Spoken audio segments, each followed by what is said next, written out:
skví se jar jak květ, zemský jar to dá pohled. A to je tak krásná země, země česká, domov můj. Země české, domov náš.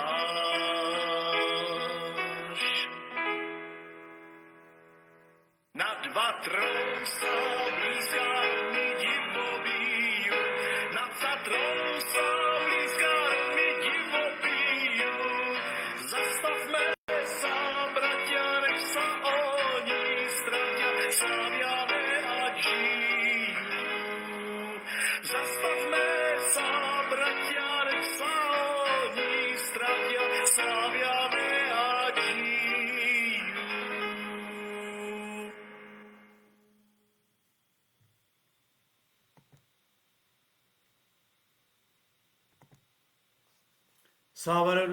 Sláva rodům a každému přeživšímu z potomků národa československého, z národu Československa. Tak chtěl bych vám, přátelé, v dnešních časech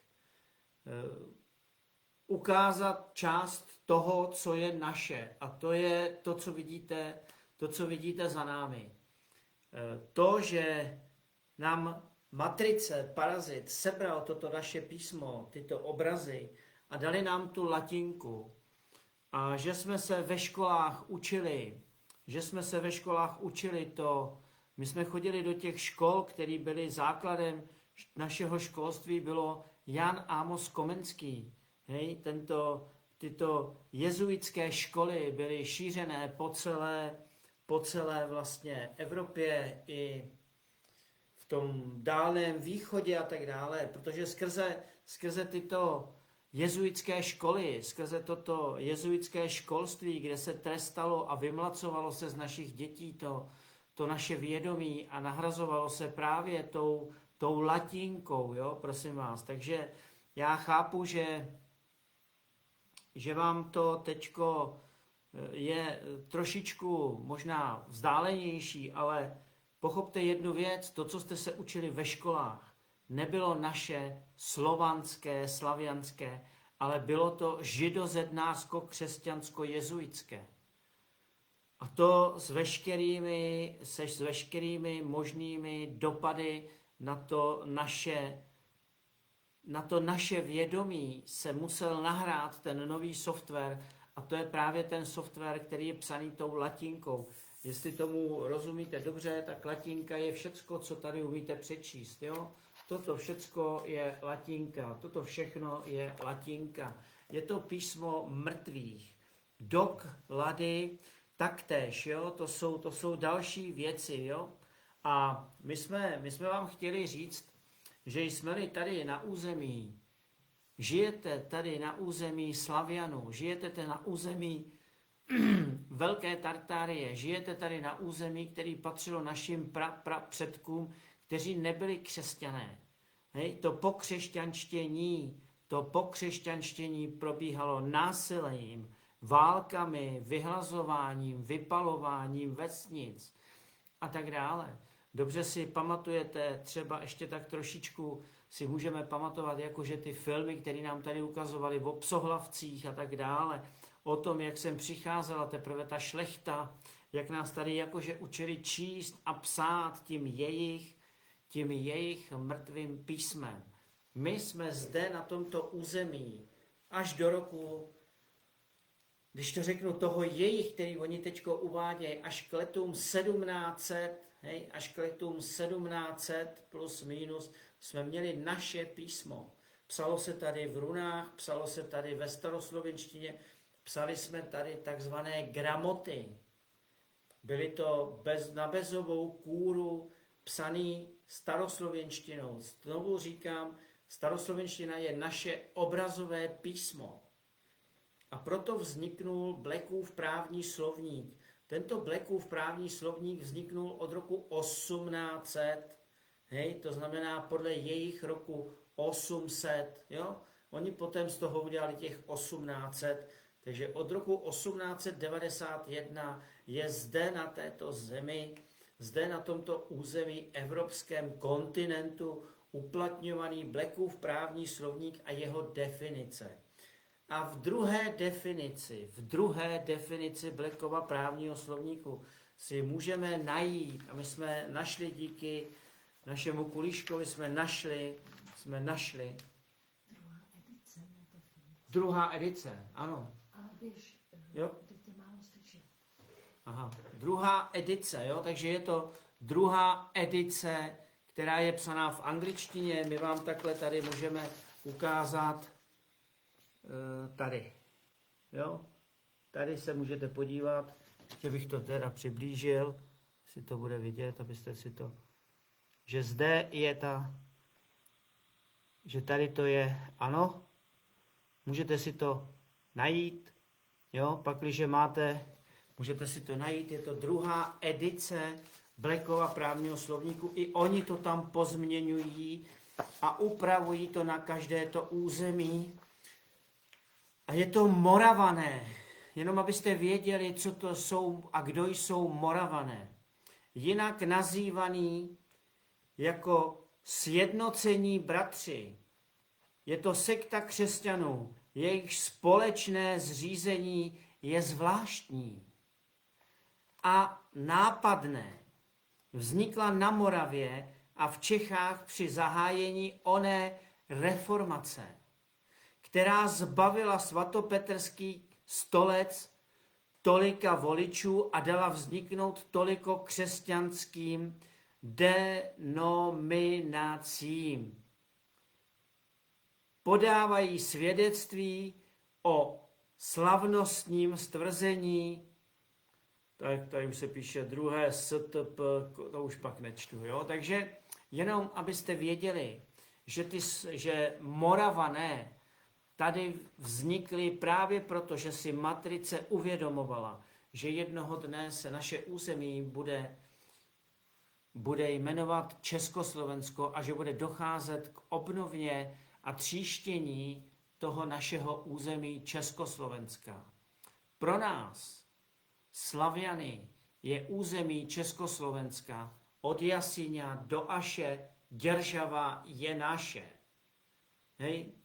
Toto území, na tomto území žili jsme ve třech těch národech. Jsou to Raséni, hej? Jsou to Češi a jsou to Slováci. Takže dohromady jsme tady to Československo. Do třetice jako država Čechoslovakia. S vědomím toho, že víme o té matrici víc, než si kdo dneska jakože dokáže představit právě v tom, že máme ty definice toho Blackova právního slovníku a že když jsou tady všechny možný židozednářský sekty, takže oni nevyloučili ani naše území z těchto sekt a proto se tady pořád proto jsou tady pořád snahy o zviditelnění určitých územních celků Československa. Ano, stejně tak, jako se tady snaží ukázat Praha jako to město těch měst a tak dále. Hej, tak jako chce tady to pražství a takové ty věci. My to chápeme, ale není to dobré pro Československo. Pro Československo je dobré, aby jsme si uvědomili, že všechny židozednářské projekty, který se sem valí, ať je to Gesara Nesara, ať jsou to agenda živých lidí. Dneska jsme zrovna tady odpovídali. My nepotřebujeme někomu říkat, že jsem živý člověk. To snad vidíte. Jo? Říkat někomu, že jsem živý člověk. Co to je, prosím vás, proč jako? Protože s tím přišli z Ameriky, protože chtějí, abyste se uvázali do té agendy živých lidí, dneska živých člověků, proto říkáte, že jste živý člověk. Co to je za blábol? Přeci na vás kouknu a vidím, jestli jste živej nebo ne. Mrtvola nemluví. Co to tady furt plácáte, jako jste živí nebo nejste živí? To je furt dokola, pořád dokola. Někdo sem přijde z Ameriky, kdo si přeloží pár textů z angličtiny a vy jste z toho hned vyprsklí. Gesara Nesara, všechny tyhle ty židozednářsko-anglický projekty, které jsou sem na toto naše území vedený, mají svý agenty. A ty agenti se označují jako živý člověk, protože dřív to byl agent živých lidí, to se změnilo, hej, upgradeovali se na živý člověk. To jsou agenti těch živých. Přeci nemusíte nikomu říkat, že jste živí. To snad každý vidí. Mrtvola nemůže řídit auto. Mrtvola vám neodpoví na pozdrav, jo? Mrtvej člověk v rakvi vám nic neřekne, hej? A pořád tady posloucháme tyhle, když to řeknu, americký bláboli z těch sektářů, kteří sem přišli s agendou živých lidí a budou vám říkat, že já jsem živý lid, já jsem živý člověk, no tak jako to snad každý vidí, to nemusím nikomu říkat. Když někomu řeknu, že as jesn, tak mu říkám to, co ani pomalu není schopen pochopit. A je to čistší, než říkat někomu, že jsem živý člověk. Jo? Stejně tak, když tady mluvíte o tom, že jste Slované a tak dále, tak žádný kříž nebyl slovanský. Ty kříže, který tady vidíte na těch náhrobcích, my jsme se nikdy nepochovávali do těchto náhrobků. Proto jsme tu jakože nedohledatelný, protože jsme nepotřebovali tady být vytesáno do kamene, že tady žil, byl a zemřel. Hej? To jsme nikdy ni potřebou, protože naše vědomí odchází do toho našeho prostoru, který vám tady můžu ukázat. Tak, kde to máme? Tady. Do tohoto prostoru. Zde je runa sva. A zde máte i obrazy, co ta runa sva říká. Hej? Proto říkáme, že svaz, že to naše vědomí, to svaz, že tady máte tu zemi a že to jsou naše písmo, že to jsou naše písma, v tom jsou naše obrazy a že to, co vás učili v těchto židozednářsko-křesťansko-jezuitských školách, na principu Jana Amose Komenského, kde nám mlátili naše děti, pradědy, jo?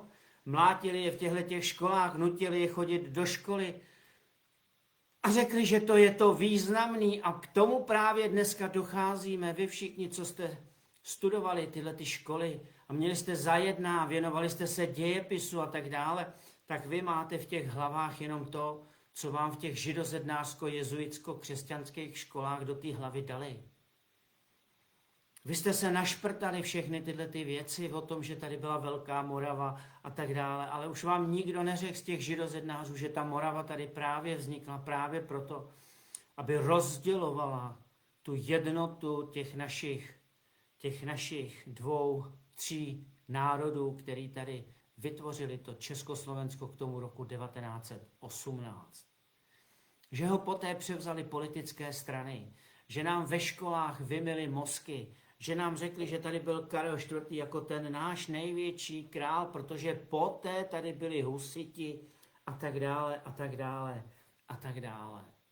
Že nám tady jsme zapomněli na to, že nám sem křižáci přinesli tohleto křesťanství a tuhletu židovskou víru a že nás tady vymlacovali a že nás tady vyhlazovali až do počtu 800 000, že nás nebyl ani 1 000 000. A že pak přišlo to naše obrození a v tom obrození se zase ukazují ty židozednářské figury jako Božena Němcová, Alois Jirásek a další, který dneska můžeme přirovnat k Zirtek Hamplový nebo k panu, když to řeknu, Skálovi a panu Hamplovi a dalším těm jakože rádoby těm obrozencům, který tady dneska vám ukazují, že jsou připraveni vyměnit ty hujery za sebe, protože oni chtějí být těmi hujery, chtějí do z těch voleb, ukazují se vám, prezentují se vám a tak dále. Takže to jsou všechno takové ty ukázky toho, když to řeknu, matričního záměru. Protože ta matrice má tento záměr, aby nás tady rozdělovala na nejmenší kousky, aby jsme od akademiků jako byli na kohůtkách, když jsme byli na těch kohůtkách, jak jsme se tam doslechli, že Slováci mají zájem se setkat jenom s Moraváky, se Slezáky a vlastně se Slovenskem. Takže jakože tady bude takovýto troj, že si vytvoří takovou to trojmezí, jak to říct, jo? Jakože Slovensko, Morava, Slezsko, hej, a Čehůni, ty jako ne a tak dále. A že to jsou právě ty záměry těch Moravanů, který tady vznikly právě při tom, když se tady reformovaly školské věci a tak dále, aby to do těch dětí našich, které jsou dneska dospělí a je jim 50 a bijou se v prsa za Velkou Moravu a tak dále, tam je vidět přesně to, že ta škola, že ta jezuitsko-křesťanská škola má ty dobré výsledky, protože to je to, co nás tady rozděluje. Stejně jako jsme včera pod jedním naším komentářem měli odkaz od jednoho člověka ze Slovenska, kde píše, že jsme i při tom rozdělování Československa, že jsme Slováky okradli, že jsme jim nedali to, co jim patřilo a co jim náleželo a že byli okradení a už při vzniku byli okradení. A takto ta matrice přesně jedná. Takto ta matrice přesně jedná. Ano, matrice za nás tady sestavují se ty vlády a tyhle ty vlády pak jako jednají jakože za nás a že za to můžeme my Čehůni, že jsme Slováky okradli o něco, co se ani neví o co, ale musíme to říkat, že jsme byli okradení, aby jsme se nemohli. Všechno tady dělají politické strany a politická hnutí. Přátelé, všechno. Veškerou nenávist mezi Čechy, Slováky v uvozovkách, mezi Čechy, Poláky, mezi Bělorusem, Rusem, hej, nebo Ukrajincem. To všechno tady dělají ty židozednářsko-křesťanské vlády. Všechno to dělají politické strany a hnutí. Rozdělují nás tady. Jo? Já bych se nerad dočkal, aby tady byl jihomoravský a severomoravský kraj a aby jsme se tady rozdělovali na ještě menší celky, územní celky, když vám říkáme, že jsme Československo. Hej, jsme potomci národu Československa. A to, že si tady ty dějiny přepisují, jako že tady byla Velkomoravská říše a že sem přijel franský kupec, podívejte se, i kdyby to byl franský kupec, tak Francie v té době vůbec neexistovala. Takže žádný franský kupec, hej, a tak dále, tenhle ten Sámo a tak dále. To jsou židozednářské pohádky a bajky. Nemá to s našimi skutečnými dějinami nic společného. Konec konců to už vidíte i teď. Když se zeptáte mladých, co byl 48., co byl rok 18, co se stalo v roce 18 a tak dále, už je to na školách neučí. Už je tam záměr, aby to ty děti naši nevěděli. Stejně tak, jako my jsme nevěděli určité věci, které nám ve školách neřekli. Nikde ve škole vám neřekli, že Morava vznikla na základě židozednářského projektu sekty křesťanů. Aby tady rozdmíchávali vždycky, aby mohli rozdmíchat tu svoji ukřivděnost a tak dále, Velkomoravskou říši a tak dále. Všechno je to jenom v těch židozednářsko-křesťanských knihách, psaný latinou.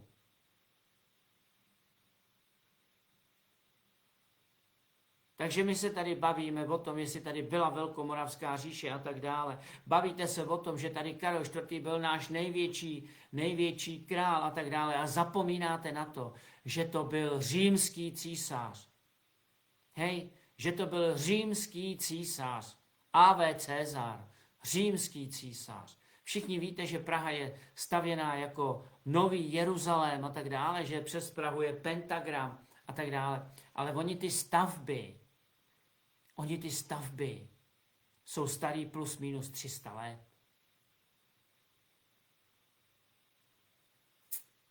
To jsou ty věci. Že nám tady ve školách lhali učitelé, který byli vlastně učení k tomu, aby tady vzdělávali na základě toho, co ta židozednářsko-křesťanská šlechta tady zamýšlí. Aby to došlo až do této doby. Aby to došlo až do této doby, kde necítíte, že jste Slované, Slaviané, ale cítíte, že jste potomci husitů a tak dále. A byli husité. Znovu se vás ptám, byli husité? Byl mistr Jan Hus? Opravdu byl? Víte to? Protože je zvláštní, že víte, co bylo v té době, kterou si nepamatujete, kterou neznáte. Ale zapomínáte na to, že tady byl Alexandr Dubček. Byl tady Alexandr Dubček? Já jsem s ním mluvil. A takový Alexandr Dubček nám tady zanechal zákon 424, který odděloval moc politických stran od státní správy. Právě Alexandr Dubček, představte si, nám dává tu svobodu do dnešní doby. Ne husité, ne Karel IV., ne mistr Jan Hus, ne Amos Komenský, nikdo z nich. Představte si to, nikdo z nich. A je to najednou, je tady Alexandr Dubček a byl. Pamatujete si, co nám tady zanechal, co nám tady odkázal, že nám tady předal tu československou krajinu, tu československou zemi bez politických stran ve státní správě, že za to položil život a že je vám to šumák, že pořád budete chodit volit ty hujery, ty zástupce, jenom tupec volí zástupce, pořád dokola.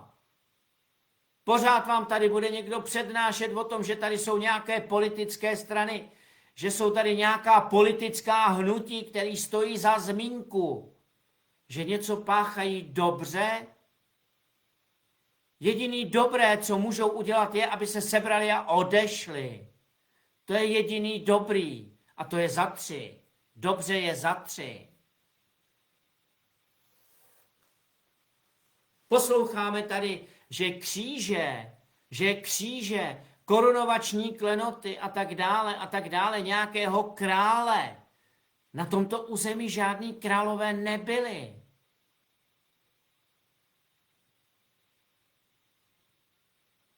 Stejně jako država byla ještě Jugoslávie, byla država. Všechno tady změnili za těch 104 let.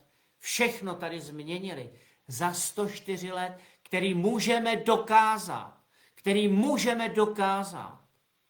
Můžeme dokázat, že ve 48. roce 25. byla vyhlášena generální stávka a že všechny fabriky se zastavily.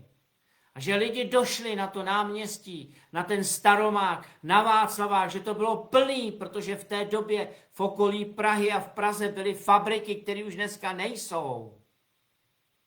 Že takto to ta matrice dělá. Zahlazují stopy, co se jim líbí, tady je. Jestliže se jim líbí a hodí se jim Karel IV., tak tady je, protože se jim hodí, že tady byl císař římský. Ale už se jim nehodí, abyste věděli, že je tady Unidroid a že všechny římské smlouvy, vaše vláda, vaši politici, vaši zástupci politických stran a hnutí se upsali do římského práva. Že jakékoliv právo, které je na této zemi uplatňováno, je Řím. Jakmile řeknete právo, říkáte Řím. Ve jménu práva říkáte ve jménu Říma.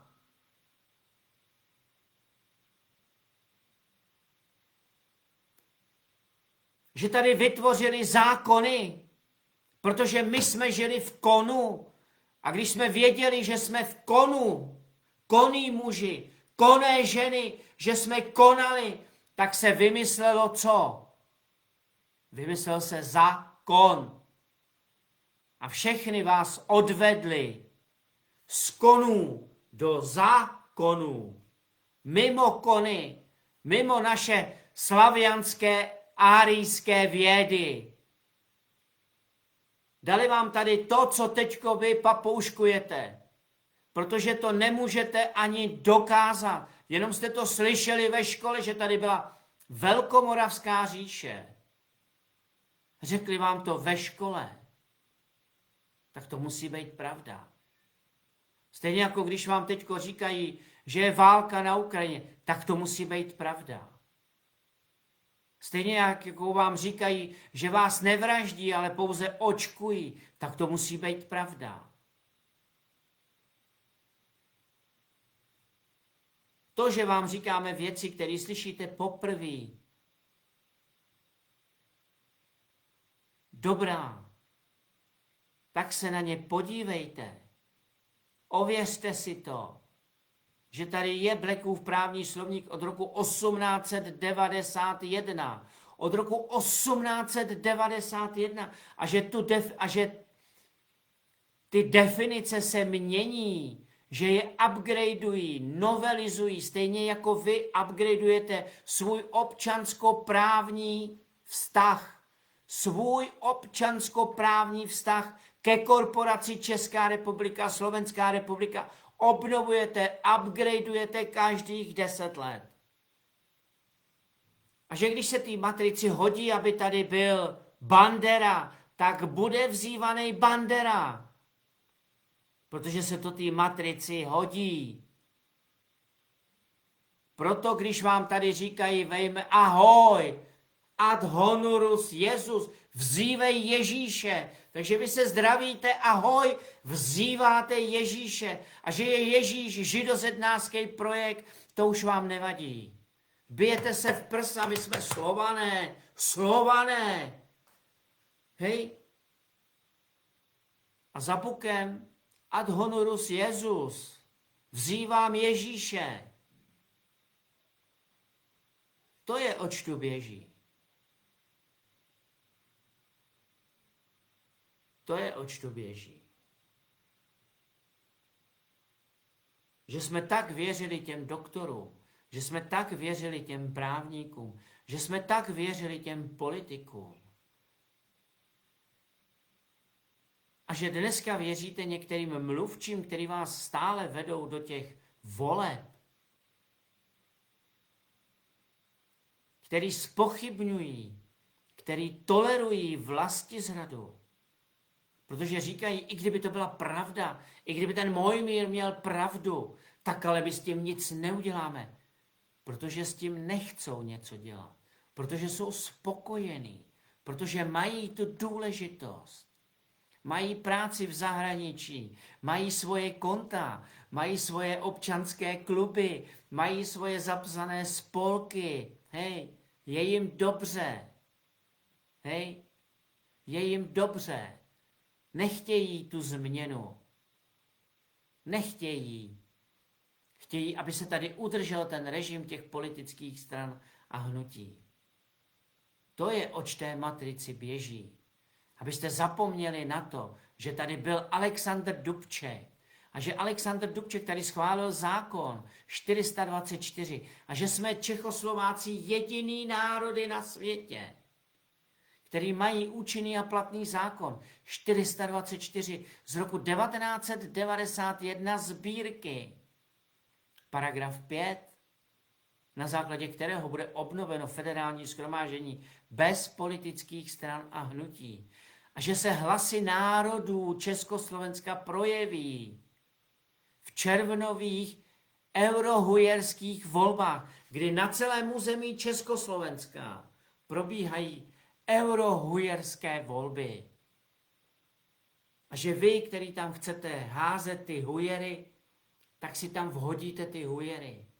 A vy, který už víte, že s nima hra končí, že jsme došli na ten kaněc, tak učiníte to, že tam vhodíte zneplatněný občanský průkaz. Korporace Česká republika nebo Slovenská republika. To jsou ty věci.